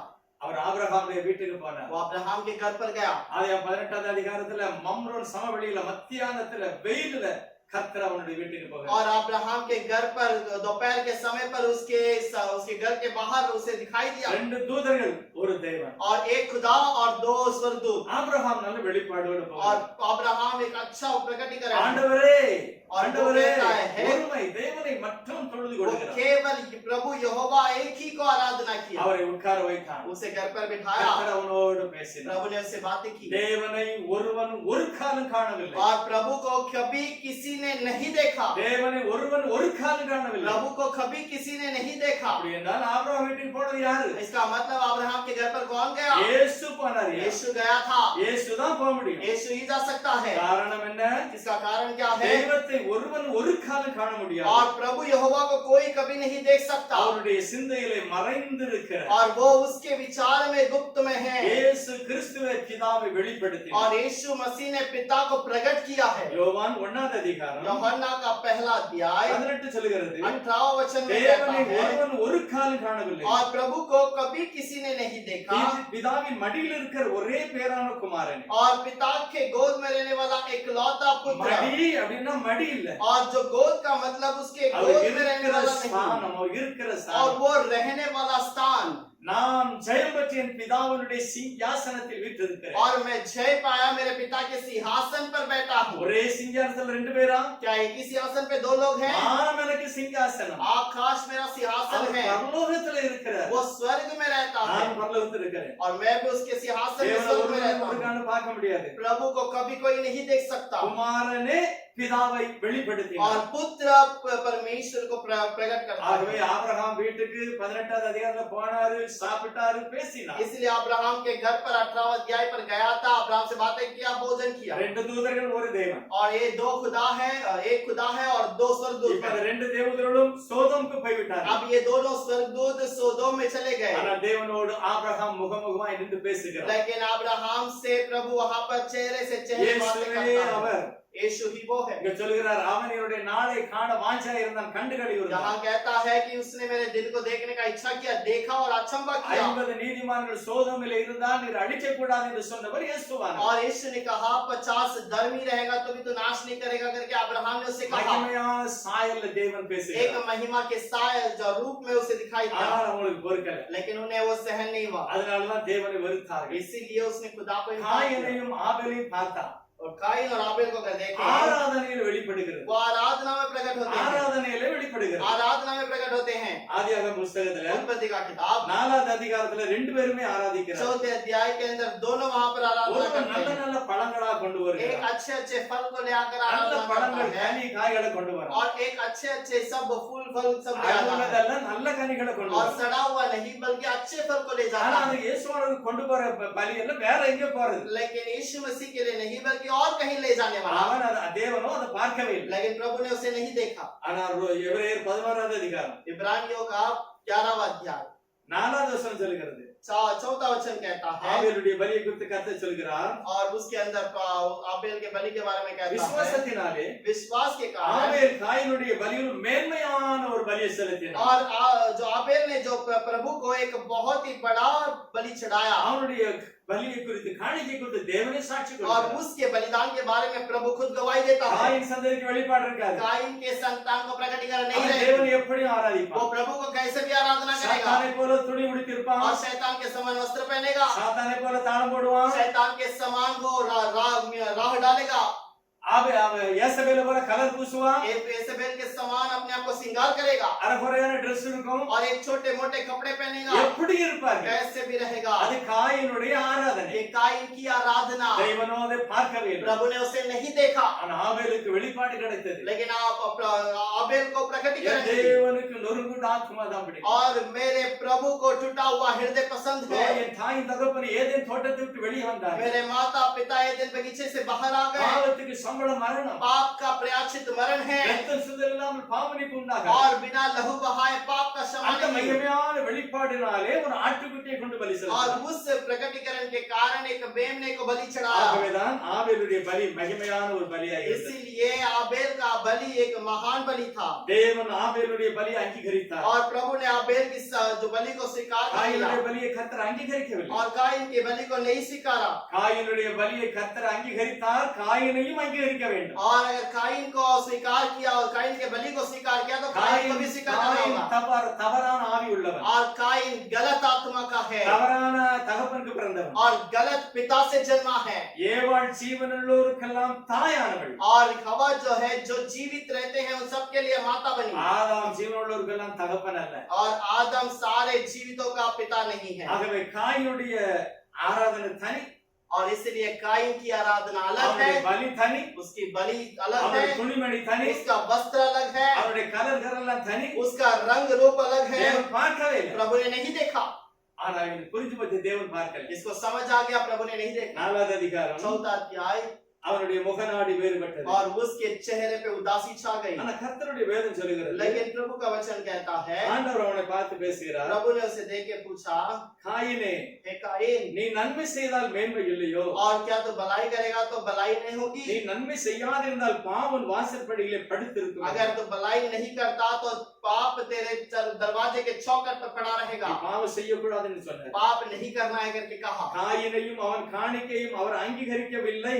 काइन काइन और उसके बलिदान को उसने नहीं स्वीकारा காணிக்கை அங்கீகரித்தால் அவரையும் அங்கீகரிக்கணும். और उसके बलिदान को उसके दानों को स्वीकारा तो इसको भी स्वीकार करना அதனால पड़ेगा। தேவன் காணிக்கை அங்கீகரிக்கிற அவனையும் அங்கீகரிக்கிறார். इसीलिए उससे भी नहीं स्वीकारा ना उसके उसके दान को स्वीकारा, ஆனா ஆபேலையும் அவன் காணிக்கை கர்த்தர் அங்கீகரித்தார். लेकिन आबेल और उसके बलिदान को प्रभु ने स्वीकार किया। ஆகவே இவனுடைய முகராடி வேறுபட்டது. इसीलिए इसके चेहरे में उदासी छा ஆகவே गई பரிசுத்த சந்ததியாகிய ஆபேலை கொலை செய்கிறார். और इसीलिए पवित्र संतान का उस काइन को आबेल को से मार அந்த दिया। ரத்தம் தேவனை நோக்கி उसकी கூப்பிடுகிறது. लहू प्रभु की ओर पुकारती है தேவன் இறங்கி வருகிறார். और प्रभु उतर कर आता है காயினுக்கு ஒரு தண்டனை और கொடுக்கப்படுகிறது. काइन को वहां पर एक दंड दिया गया அவன் அப்படியே புறப்பட்டு और செல்கிறான். तुरंत वहां से निकल चला। அவனுடைய கொள்கை எல்லாம் தவறானது. उसकी सारी बातें गलत थी ஆதியாகமம் 4வது அதிகாரம் காயினுடைய சந்ததிக்குரியது. और उत्पत्ति का 4था अध्याय काइन का संतान का है ஆவிக்குரிய சந்ததி 5வது அதிகாரம். और जो पवित्र संतान है वो 5वां अध्याय है।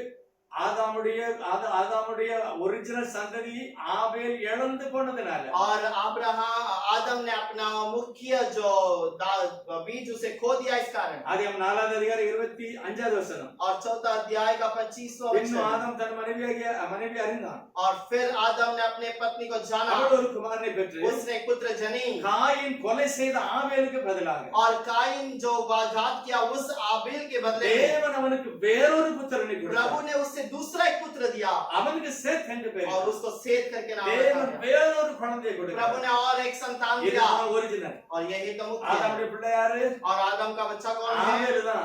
आबेल है, அவன் இல்ல. नहीं है, சந்ததி வளரணும். उसका संतान बनना அதனால சேத்தை चाहिए, கொடுத்தார். इसलिए सेत को दिया। 4வது அதிகாரத்தை 5வது அதிகாரத்தை ஒண்ணு சேர்க்க கூடாது. और 4थे और 5वें अध्याय को जोड़ना नहीं, அப்படி சேர்த்தால் தேவன் உன்மேல் வாதையை கூட்டுவார். और वो अगर जोड़ा जाएगा तो तुम्हारे ऊपर बीमारी को அவன் परमेश्वर சந்ததி बढ़ाएगा। வேற.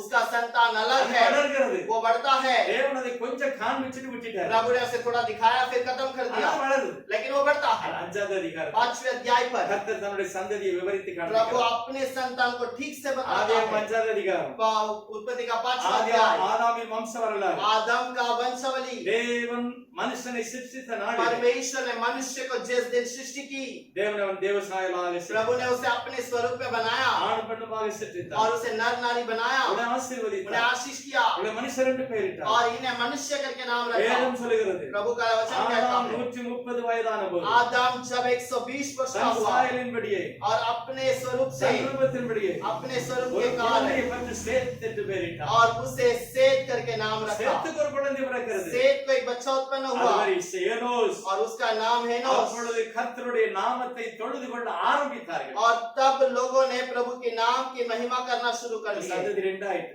अब वो संतान दो हो காயின் गया, சந்ததி வேற, काइन का संतान अलग, ஆதாம் சந்ததி வேற.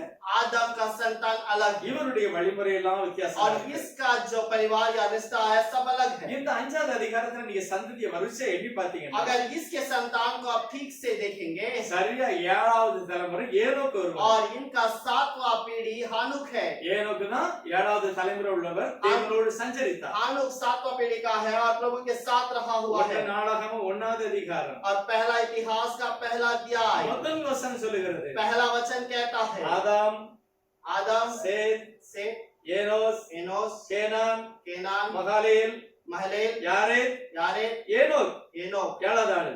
7वां। அவன் காணப்படாமல் எடுத்துக்கொள்ளப்பட்டான். और वो नहीं दिखाई दिया, उठा लिया गया। சரியா 7வது தலைமுறை ஏனோக். और उसका 7वां पीढ़ी एनोक। லூக்கா 3வது அதிகாரம் लोक 3रा अध्याय கடைசியில நீங்க வாசித்தீங்கன்னா आखिर में अगर आप पढ़ोगे, தேவன் ஆதாமை உருவாக்கினார். और प्रभु ने आदम को बनाया। ஆதாம் ஒரு குழந்தையை பெற்று அவன் பேரு சேத்து. आदम का एक पुत्र हुआ, उसका नाम सेत। அவனுக்கு ஒரு குழந்தை பிறந்தது சேத்து. और ஏனோஸ். उसका एक पुत्र हुआ, उसका नाम हेनोस। சரியா நீங்க பார்த்தா 7வது தலைமுறை ஏனோக்கு. अगर ठीक से पढ़ेंगे तो उसका 7वां पीढ़ी हेनोस है। யூதா 1வது முதல் அதிகாரத்தில் 14வது வசனம் சொல்லுகிறது. यहूदा का पहला अध्याय का 14वां वचन में कहता है 7வது தலைமுறையான ஏனோக்கு எடுத்துக்கொள்ளப்படுகிறது. 7वां पीढ़ी एनोक जो उठा लिया गया। 4வது அதிகாரம் வேற, चौथा अध्याय अलग, 5வது அதிகாரம் வேற. 5वां अध्याय अलग है। பரிசுத்த ஆவியானவர் 5வது அதிகாரத்தை தன்னுடைய சந்ததிக்கு எழுதி வைத்தார். 5वां अध्याय को प्रभु ने अपना संतान के रूप में लिखा। தேவனுடைய பிள்ளைகள். ये प्रभु के बच्चे हैं। சாட்சி 1 நாளாகமம் 1வது அதிகாரம். पहला इतिहास का पहला किताब है। இன்னொரு சாட்சி லூக்கா 3வது அதிகாரம் और கடைசி एक வசனம். अध्याय उसका गवाही है तो 3रा अध्याय का 38 वचन। இன்னொரு சாட்சி யூதா 14வது வசனம். और यहूदा का पहला अध्याय का 17वां वचन। ரெண்டை குழப்பாதீங்க. और किसी को दोनों தேவனுடைய परिवार சந்ததி में வேற, नहीं है। ஆவியின் சந்ததி வேற. और आदम का परिवार अलग है और काइन का संतान अलग है। யோவான் 5:39 சொல்கிறது. और यूहन्ना 3:39 कहता है, வேதத்தை ஆராய்ஞ்சு பாருங்க, உங்களுக்கு நித்திய ஜீவன் கிடைக்கும். और कलाम को जांच कर देखिए तुम्हें नित्य जीवन அது இயேசு मिलेगा। மட்டுமே சாட்சி वो கொடுக்கும். केवल यीशु के बारे में बताएगा। ஏசாயா 34:16 और एसाया 34 के अंदर 16, வேதத்தை தேடி வாசி, कलाम को जांच कर देख, ஆவியானவர் உனக்கு உதவி செய்வார். आत्मिक प्रभु तुम्हें मदद करेगा। ஜோடி இல்லாம அது ஜோடி இருக்கும் கண்டிப்பா. और उसका कहीं ना कहीं जोड़ रहेगा। ஜோடி இல்லைன்னா ஏத்துக்கிடாத. अगर जोड़ नहीं है तो स्वीकार न करना। தேவன் ஜோடியை கொடுத்திருக்கிறார். प्रभु ने उसके लिए एक जोड़ दिया है உலகத்தில் உள்ள எல்லாவற்றுக்கும் ஜோடி இருக்கிறது. और दुनिया के हर एक चीजों का एक जोड़ है। மத்தேயு 28:19 मत्ती का 28 के अंदर 19, பிதா குமாரன் பரிசுத்தாவின் நாமத்தில் ஞானஸ்நானம் கொடுன்னு சொன்னார். और प्रभु ने कहा पिता पुत्र पवित्र आत्मा से बपतिस्मा देना, இதுக்கு ஜோடியே கிடையாது. और इसका कोई जोड़ नहीं है। ஆண்டவர் சொன்னார், प्रभु ने कहा யாருமே கொடுக்கல. कोई दिया नहीं है। கொடுத்ததெல்லாம் இயேசுவோட நாமத்தில் தான் जहाँ கொடுத்தார். पर भी दिया गया यीशु के नाम से दिया गया, ஏகப்பட்ட ஜோடி இருக்கிறது. और उसके लिए बहुत सारे वचन हैं। தேவன் குழப்பவில்லை. प्रभु ने गड़बड़ी नहीं मचाई, புத்தியை கொடுத்து புரிந்து கொள்வாய் என்று சொன்னார். और प्रभु ने बुद्धि दिया है ताकि हम समझे, நான் புரிந்து கொள்ள வேண்டும். हमें समझना है। ஆதி அப்போஸ்தலர்களால் பரிசுத்தாவி ஊற்றப்பட்டது. और पवित्र आत्मा प्रेरितों के द्वारा उंडेला गया, ஒரிஜினல் சேத்தை போல ஒரிஜினல் சபையாக அப்போஸ்தலர்கள் ஆரம்பிக்கப்பட்டது. और पहला कलीसिया जो सेत के समान पहला संतान पहला कलीसिया आरंभ हुआ। கிபி 325 காயின் சந்ததி உள்ள வருகிறது. और 325 वर्ष के बाद काइन का संतान संदेश अंदर आ गया, அப்பதான் உள்ள சபை கடுபடாது. और तब कलीसिया में गड़बड़ी मची है। தப்பான உபதேசம் வருகிறது. गलत उपदेश आया, எல்லாம் வந்துச்சு.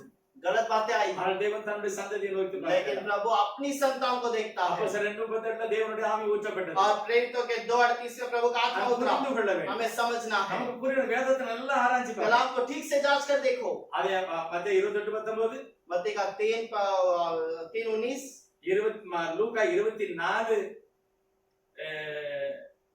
24வது அதிகாரத்துல லூக்கா 24வது அதிகாரம் 48 लूक 24 के अंदर 48, அதுல தேவன் நிறைய காரியங்களை வெளிப்படுத்துகிறார். प्रभु बहुत सारे बातों को वहां पर प्रकट करता है। நான் 24வது அதிகாரம் और वहां पर 24 पर 27 சொல்கிறார், 47 48 44 और 48 पे देखेंगे। அதாவது மனம் திரும்புதலும் பாவ மன்னிப்பு இயேசுப்பா பேர்ல தான். और मन फिराना और पाप का क्षमा यीशु के नाम से। மார்க் 16:16 और मार्क 16:16, விசுவாசம் உள்ளவனா ஞானஸ்நானம் பண்ணா ரட்சிக்கப்படும், இல்லன்னா ஆக்கினைக்கு தீர்க்கப்படுவான். और विश्वास करके बपतिस्मा लेगा तो उसके लिए पाप का बचाएगा, नहीं तो दंड पाएगा। மத்தேயுவையும் யோசிக்கணும், मत्ती को भी सोचना है, மத்தேயுவையும் ஆராதிக்கணும், मत्ती को भी आराधना करना है, மத்தேயுவையும் ஆராய்ச்சி பண்ணணும், मत्ती को भी जांचना है, மார்க்கையும் ஆராய்ச்சி பண்ணணும், मार्क को भी जांचना है, லூக்காவையும் ஆராய்ச்சி लूक பண்ணணும். को भी जांचना है। அப்போஸ்தலர் 2ல ஆன்சர் கிடைக்கும். और वो प्रेरितों के दूसरे अध्याय में जवाब मिलेगा। எல்லா அப்போஸ்தலரும் இயேசுவோட இரத்தத்துல கழுவப்பட்டு பரிசுத்தரோட அபிஷேகத்தோட இயேசுவோட நாமத்தை ஞானஸ்நானம் கொடுத்தாங்க. सारे प्रेरित वहां पर यीशु मसीह के नाम से बपतिस्मा लेके वहां पर प्रचार करते हैं। அதுதான் சத்தியம். यही सत्य है,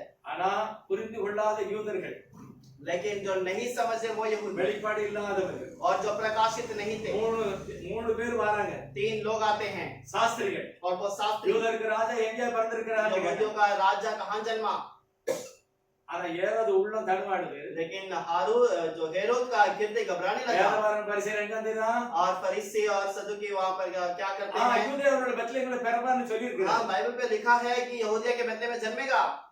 அப்படி சொல்லிட்டு कहने के बाद அந்த சாஸ்திரிகள் கூட போய் பார்க்கணும்னு போகல. और वो शास्त्री वहां जाकर देखने के लिए इच्छा नहीं किया। மதியற்றவர்கள். और ऐसे निर्बुद्धि, எழுதிருக்கே தெரியும், लिखा है ये भी पता है, வந்திருக்காங்க பாக்கிறதுக்கு. और आए हुए ही भी ये लोग हैं। ஆனா அவன் கூட சொல்றான், நீ போய் பார்த்துட்டு ஆண்டு வந்து சொல்ல நான் வரேன். और वो भी कहता है तो जाकर देख, मैं भी आता हूँ। ஆனா இவங்களுக்கு பார்க்கவே இல்லை. ये तो देखने का भी मन नहीं। இவங்க எல்லாம் நேரடியான அர்த்தம் பார்க்கிறவங்க. और ये सीधे से सीधे अर्थ देखने वाले। எலியா வருவார் எழுதிருக்கு, எலியா வரல, யோவான் வந்தார். और एलिया आएगा करके लिखा है, एलिया आया नहीं लेकिन यूहन्ना आया। கண் குருடாக்கப்பட்டது. अंधा हो गए। இம்மானுவேல் வருவார் எதிர்பார்த்தாங்க, இயேசு வந்துட்டார். और इमानुएल आएगा करके इंतजार किए लेकिन यीशु आया। கண் குருடாக்கப்பட்டது. उनका आंख अंधा हो गया। பிதாவும் பரிசுத்தாவியும் எதிர்பார்த்தாங்க, இயேசு கிறிஸ்து நாமம் வந்துட்டு. पिता पुत्र पवित्र आत्मा का बपतिस्मा आएगा करके सोचा, यीशु का नाम आ गया। குருடாக்கப்பட்டது. और अंधेरा हो गए, எழுத்தின்படி அர்த்தம் பார்த்து கெட்டு போய்விட்டார். और अपने शब्दों से अर्थ को देखकर वो बिगड़ गए। நியாய பிரமாணத்தின்படி இந்த இயேசுவை சிலுவையில் அடிக்கிறார். हमारे व्यवस्था के अनुसार यीशु को क्रूस पर चढ़ाओ। அப்ப அப்படிதான் செய்தாங்க ऐसे யூதர்கள். ही किया यहूदियों ने। இன்னைக்குள்ள நிறைய சில பேர் சொல்றாங்க आज भी बहुत सारे लोग कहते हैं, இயேசு சொல்லி இருக்கிறார் यीशु ने कहा, எல்லாருக்கும் வருஷாலுக்கும் கொடுக்க சொன்னார் यीशु ने कहा पिता पुत्र पवित्र आत्मा இந்த से வேத कहना। வார்த்தையின்படி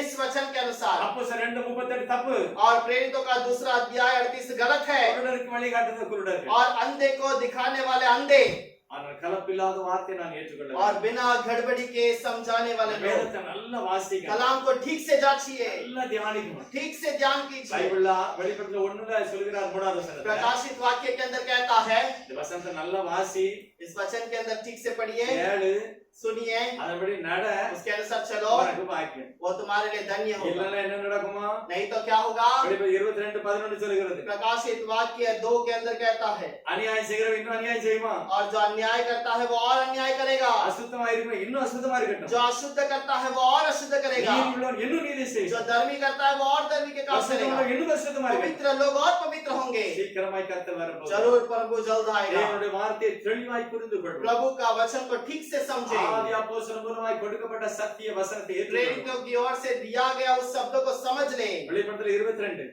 प्रकाशित वाक्य 22 19வது வசனம் சொல்கிறது और वहां पर 19 में कहता है, ஒருவன் எந்த தீர்க்கதரிசி புத்தகத்திலிருந்து எதையுமே எடுக்க கூடாது और कोई भी इस भविष्यवाणी की किताब से कुछ ना निकाले, எடுத்தால் 3 காரியம் அவனுக்கு கிடைக்காது और अगर निकालता है तो 3 बातें उसे नहीं मिलेगी। இந்த வசனத்தை வாசிக்கிறவனுக்கு 3 ஆசீர்வாதம் இருக்கு और ये वचन को पढ़ने वाले के लिए 3 आशीष है। ஜீவ புத்தகத்துல உன் பேர் இருக்கு जीवन के पुस्तक में तेरा नाम है, பரிசுத்த நகரத்துல உனக்கு பங்கு இருக்கு पवित्र नगर में तेरा भाग है, இந்த புத்தகத்திலயும் பங்கு இருக்கு और इस पुस्तक में भी तेरा भाग है। ஆனா சத்தியத்தை நீ விட்டுட்டேன்னா लेकिन सत्य को तो छोड़ देगा, என்ன நடக்குமா क्या होगा? ஜீவ புத்தகத்துல உன் பேரை கிறுக்கிடுவாரு और जीवन के पुस्तक में तेरा नाम काटा जाएगा, பரிசுத்த நகரத்துல உனக்கு இடம் கிடைக்காது पवित्र नगर पे तेरा नाम न होगा, இந்த புத்தகத்தில் இருக்கிற ஆசீர்வாதம் கிடையாது इस पुस्तक की आशीष भी नहीं होगी। ஆகவேதான் கர்த்தர் சொல்றார் வேதத்தை நல்லா வாசி इसीलिए प्रभु कहता है कलाम को जांच, ஆராய்ந்து பாரு उसे जांच कर दे, உனக்கு நித்திய ஜீவன் கிடைக்கும் तुम्हारे लिए नित्य जीवन அப்படி है, இல்லைனாலும் அதை இழந்து போவார் नहीं तो तू उसे खो देगा। அப்போஸ்தலர் பவுல் 20வது அதிகாரம் அப்போஸ்தலர் நடவடிக்கை 20ல சொல்கிறார் प्रेरितों का 20 में कहता है, அப்போஸ்தலர் பவுல் மிகவும் பாரத்தோடு ஒரு வசனம் சொல்லுகிறார் प्रेरित बहुत ही दुख होकर एक वचन को கடைசி कहता நாளில் है, आखिरी दिनों में, அவர் இந்த தேசத்தை விட்டு எடுத்துக்கொள்ளப்படுறதுக்கு முந்தி और वो इस देश से चले जाने के बाद யூதர்களை விட்டு இப்ப வேற ஒரு ஊருக்கு போறார் यहूदियों को छोड़कर दूसरी जगह पर இனி जाता திரும்ப இவங்களை है, காண போறதில்லை और अभी वो उनको फिर से नहीं मिलेगा। அதனால 20-26 சொல்கிறாரு इसलिए 22 के अंदर 26 தேவனுடைய कहता है, ஆலோசனை எல்லாம் நான் மறைக்காம சொல்லிட்டேன் और प्रभु के सारे बातों को मैंने तुमसे बता दिया, என்ன கூட நான் மறைக்கல एक बात को भी ना छुपाया, எல்லாத்தையும் படிக்க நான் நீங்களா और இருக்கேன் सारे सारे बुराई से मैं बचा हूँ। அதனால நான் இப்ப சுத்தமா இருக்கிறேன் इसीलिए मैं तो अभी निर्दोष हूँ। ஆகையால் इसीलिए உங்களை குறித்தும் अपने आप को, தேவன் தம்முடைய சுய இரத்தத்தினாலே சம்பாதித்த சபையை और குறித்தும் इसलिए प्रभु अपने खून से बहाया हुआ उस खून के कारण, பரிசுத்த ஆவியானவர் உங்களை கண்காணியாக और வைத்திருக்கிறார். प्रभु ने तुम्हें उस कलीसिया को तुम्हें அந்த देखने को மந்தையை रखा, காத்துக்கொள்ளுங்க और उस झुंड को संभालो, இல்லனா नहीं तो நாங்க போன பிறகு हम जाने के बाद, ஆதி அப்போஸ்தலர் போன பிறகு प्रेरित जाने के बाद, சபையை தப்ப விடாத கொடிதான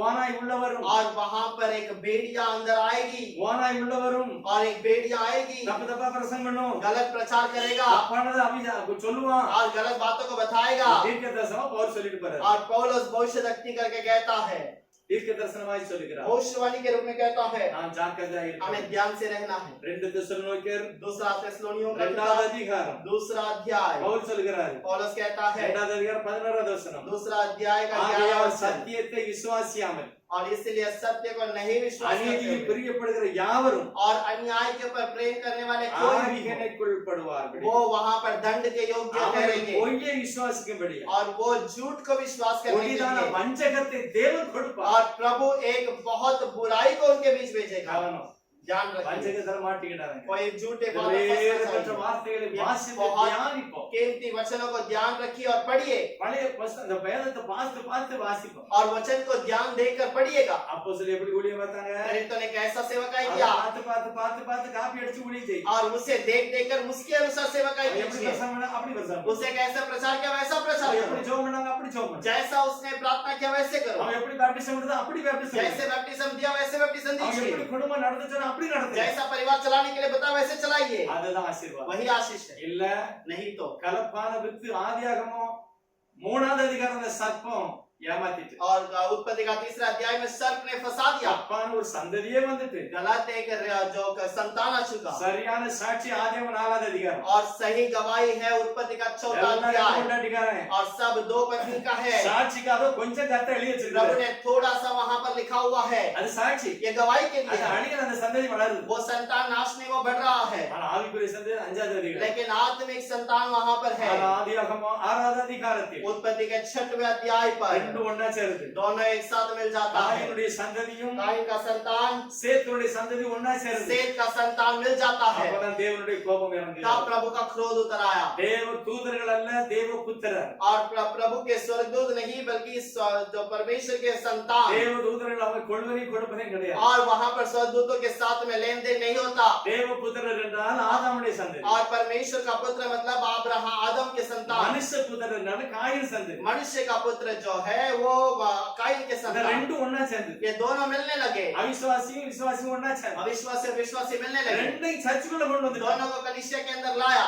அதனாலதான் சபை தாறுமாறாச்சு इसीलिए कलीसिया बिगड़ गई தப்பித்துக் கொள்ள ஒரே ஒரு வழி और उससे संभालने के लिए एक ही பரிசுத்த है, ஆவியானவரே நமக்கு கண்காணி पवित्र आत्मा ही हमें இந்த संभालता है। வேதகமே வெளிச்சம் और ये कलाम हमारे लिए रोशनी இத है, பார்த்து பார்த்து செய்தா பாக்கியம் इसे देख कर चलेंगे तो आशीष है। இத விட்டுட்டு வேற எதையாவது எடுத்து உள்ள பூத்தனன் और इससे निकाल कर और कुछ अंदर डालना चाहा, தேவனுடைய சாபம் உங்க மேலதான் வரும் प्रभु का श्राप आपके ऊपर आएगा। அதனாலே கலப்பு ஆன ஒரு வித்து இருக்கிறது इसीलिए गड़बड़ी का एक बीज है। அப்போது நோவா காலத்துல பேழையை உண்டாக்கிட்டு அந்த அசுத்தங்களை அழித்தான் और नूह के जमाने पे प्रभु ने एक नाव सवार तैयार किया, सबको नाश இப்போ किया। அசுத்தமும் பரிசுத்தமும் உலகத்தை நடமாடிக்கிட்டு अब अशुद्ध और पवित्रता दोनों दुनिया में मंडराता है। எப்படி தெரியும் कैसे पता चलेगा?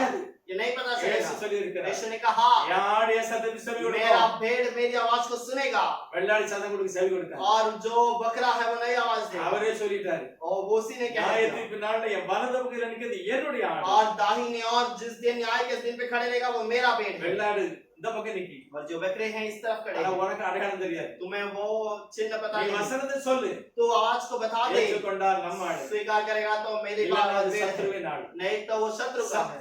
சத்தியத்தை ஏற்றுக்கொள்ளும் सत्य को स्वीकार करेंगे, சத்தியத்துக்கு செவி கொடுப்போம் सत्य के अनुसार चलेंगे சத்தியமே நமக்கு கைகூடி வரும் और सत्य हमें साथ में தேவன் चलेगा। அப்படிதான் சொல்லுகிறது प्रभु ऐसे ही वचन ஆதாம் कहता है। தன்னுடைய மனைவியை பார்க்கும்போது अब्राहम जब अपनी पत्नी को ஆதாம் தன்னுடைய மனைவியை பார்க்கும்போது आदम ने जब अपनी पत्नी को देखा அவளுக்குள்ள அவனுடைய எலும்பு இருந்தது और उसके अंदर इसका जो हड्डी थी, அவனுடைய ரத்தம் இருந்தது उसका लहू था, அவனுடைய சரீரம் उसका இருந்தது शरीर था, அவன் சேர்த்துக்கிட்டான் उसे इकट्ठा कर लिया। இயேசு கிறிஸ்து பார்க்க यीशु भी देखेगा, என்னுடைய ரத்தம் உள்ள இருக்கா क्या मेरा लहू है, என்னுடைய ஆவி இருக்கா मेरा आत्मा है, என்னுடைய வசனம் இருக்கா मेरा वचन है, நீயே என் மணவாட்டி नहीं है, நீதான் तू மணவாட்டி ही मेरी दुल्हन है, இல்லைன்னா கைவிடப்படும் नहीं तो छोड़ கலப்பான देंगे। உபதேசத்தை தள்ளிவிடுங்கள் சத்தியத்தை ஏற்றுக்கொள்ளுங்கள் और जो मिलावट की इस बातों को हम छोड़ देंगे और प्रभु की सत्य की ओर ध्यान रखेंगे। கர்த்தர் நிச்சயமாக சீக்கிரமாக வரப்போகிறார் प्रभु जल्द ही जल्द आएगा, கர்த்தருடைய மகிமையை நாம் பெற்றுக்கொள்வோம் प्रभु की महिमा को पा लेंगे। இயேசுவானவர் நம்மளை ஆசீர்வதிப்பார் यीशु हमें आशीष करे।